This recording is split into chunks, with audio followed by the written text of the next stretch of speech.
guys, pag-usapan lang natin si Alden Richard. May pinatamaan, Alden may anas. Wow, grabe nga naman guys, no? Talagang meron ng pinapatamaan ngayon si Alden Richard dahil bubuos na naman guys ang babatikos sa kanyang gender. Malinaw na yan guys dahil ang dami na umanong kumakalat ngayon sa iba't ibang social media platform. At kung hindi nga naman sila magsasalita, grabe na guys ang batikos sa kanila. Kitang-kita naman natin guys, no, talagang wala nang preno ang mga netizens, lalong-lalo na guys ang mga sawsawerang kapitbahay. Kaya makikita natin guys sa balita kung ano na ang nangyayari umano sa lahat ng social media platform. At kung ano nga ba talaga ang mga nagiging issue at pinag-uusapan ng mga intriga patungkol umano kay Alden Richard, Catherine Bernardo at Daniel Padilla. Siyempre guys, sabi nga naman ng balita, patuloy pa ring usap-usapan sa mundo ng showbiz ang di umano'y panliligaw ni Alden Richard kay Catherine Bernardo. Lalo na matapos ang paayag ng showbiz insider na si Ogie Diaz. Marami ang nag-abang ng konfirmasyon o pagtanggi mula sa aktor. Ngunit sa halip na diretsong magsalita, tila isang makaulugang mensahe ang kanyang ibinahagi sa kanyang Instagram story kamakailan.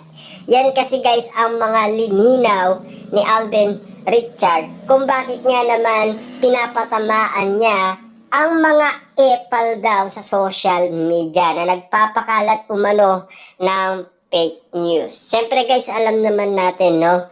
Kung hindi sila magsasalita at kung hindi nila i-confirm ang bagay-bagay na binabahagi sa social media, pag-uusapan sila.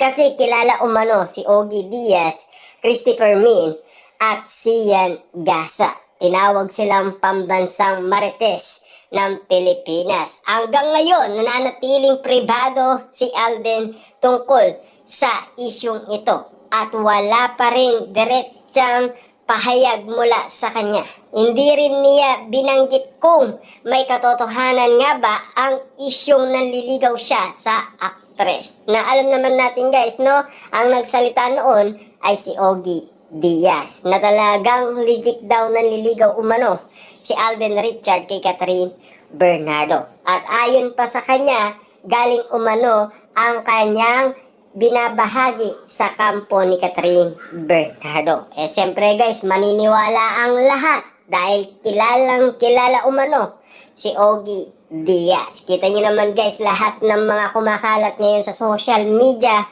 ay talagang gulong-gulo na ang mga tao. Hindi na nila alam kung sino ang paniniwalaan nila at kung sino ang pakikinggan nila. Nang dahil umano sa lahat ng mga kumakalat na issue, hindi na umano nila mahintindihan kung ano nga ba talaga ang katotohanan. Siyempre guys, no, malinaw sa lahat ng mga tao ang lahat ng pinakita noon ng Kat din na biglang nagbago.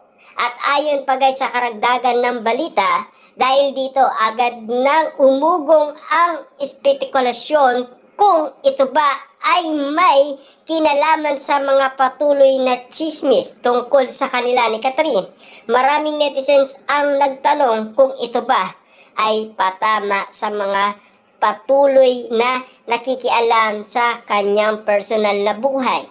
May ilan naman nagsasabing baka isa lang itong random quote na walang kinalaman sa mga usap-usapan. Wow, grabe guys, no? Talagang hindi na natin maintindihan kung ano nga ba talaga ang pinag-uusapan. Na kahit ang balita, hindi niya alam kung ano ang ibig sabihin ng sinasabi umano ni Alden Richard. Lalo-lalo na guys, wala pa siyang sinasabi umano tungkol sa mga binabahagi ng mga legit na marites sa Pilipinas na tinatawag na pambansang marites. Dahil dito patuloy na naghihintay ang publiko kung magsasalita pa ang aktor o kung mananatili siyang tahimik sa gitna ng ingay ng social media. Pero sa kabila ng controversy, tila gusto lang ni Alden na ipaalala sa lahat na minsan ay mas mabuting pagtuunan na lang ng pansin ang sariling buhay kesa sa mga haka-haka. Tama nga naman yun guys, kesa patulan nga naman kasi ang ibang tao kung hindi naman nila alam ang tunay na pangyayari. Pero meron nga naman silang tinatanong kung bakit nga naman nagkakaroon sila ng bali-balita at binabato sa atin. Na malinaw nga naman kasi sa lahat kung bakit nga naman nalaman natin guys, madalas umanong pumunta si Alden Richard sa bahay ni Catherine Bernardo kay Ogie Diaz lamang yan guys. Dahil merong umanong mga ebidensya at resibo. Siyempre, alam naman natin guys, no, galing umano yan sa kanila. Kung walang ibabahagi si Ogie Diaz at Christopher Min, magmumukha tayong tanga sa social media sa kakaintay umano ng bawat kaganapan ng Katden na ngayon napapag-usapan na hindi na pala tinuloy ni Alden Richard. Siyempre tayo guys ay umaasa at inaalam natin kung meron pa ba talagang pag-asa si Alden Richard sa puso ni Catherine Bernardo. Kaso nga lang guys, lahat na ngayon na kumakalat na issue ngayon sa social media, pinag-uusapan ang gender umano ni Alden Richard. Wala tayong magagawa dyan guys kasi tanging ang tao lamang ang kokontrol sa kanilang mga sinasabi.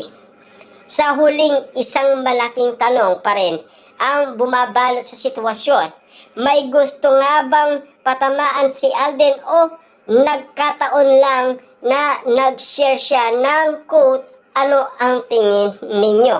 Ayon kasi guys sa karamihan. Siyempre alam naman natin guys kung ano nga ba itong kapansin-pansin na post ni Alden Richard na pinagkaguluhan, pinagpestaan at lalo-lalo na pinag-usapan. Kita nyo naman guys, ang kahit na ang balita pinag-usapan nga naman kasi ang post ni Alden Richard na animo quote lang naman daw yung pinost ni Alden Richard o isang kasabihan. Siyempre, hindi natin alam kung meron siyang pinapatamaan or kung ano nga ba talaga ang kanyang ibig sabihin.